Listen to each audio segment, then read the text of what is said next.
சின்ன வயசுலலாம் நம்ம மருந்து குடிக்கும்போது அது கசப்பாக இருந்துச்சுன்னா, "அம்மா கசக்குது" அப்படின்னு சொல்லி நம்ம அம்மாட்ட போய் சொல்லும்போது, அம்மா ஸ்வீட் ஏதாவது குடுப்பாங்க. ஒண்ணு சுகரோ, இல்ல சாக்லேட்டோ ஏதோ ஒண்ணு ஸ்வீட்டா அந்த கசப்ப மாத்துறதுக்காக குடுப்பாங்க. அதே மாதிரி நம்மளோட வாழ்க்கையில என்னென்ன கசப்பான காரியங்கள் இருக்குதோ, அது என்ன வேணாலும் இருக்கட்டும், என்ன ஒரு கஷ்டமா இருக்கட்டும், கவலையா இருக்கட்டும், இல்ல கடன் தொல்லையா இருக்கட்டும், இல்ல என்ன கஷ்டமா இருந்தாலும் சரி, கசப்பா நம்மளோட வாழ்க்கையில என்னெல்லாம் இருக்கோ அதெல்லாம் தேவன் மதுரமா மாத்த போறாரு. அதனால் நீங்கள் எதை குறிச்சும் கலங்காமல் கர்த்தருக்குள்ள விசுவாசத்தை நிறுத்துருங்க. நீங்கள் விசுவாசமாக இருந்தால் போதும், எல்லாம் மாறும். நீங்கள் விசுவாசத்தில் தேவனை நோக்கி கூப்பிடுங்க. நீங்கள் அப்படி தேவனை நோக்கி கூப்பிடும் போது உங்கள் வாழ்க்கையில் என்ன கசப்பாக இருந்தாலும் அதை தேவன் மதுரமாக மாற்றுவார். யாத்திராகமம் 15:25 பாருங்கள், கர்த்தரை நோக்கி கூப்பிட்டேன், அது மதுரமான தண்ணீர் ஆயிற்றுன்னு வேதத்தில் போட்டிருக்கு.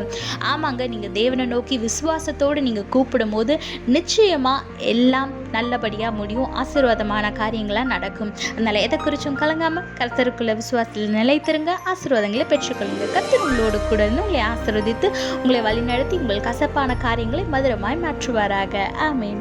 மாறாவின் நீரை தேனாக மாற்றும் என் நேசர் என்னோடுண்டு.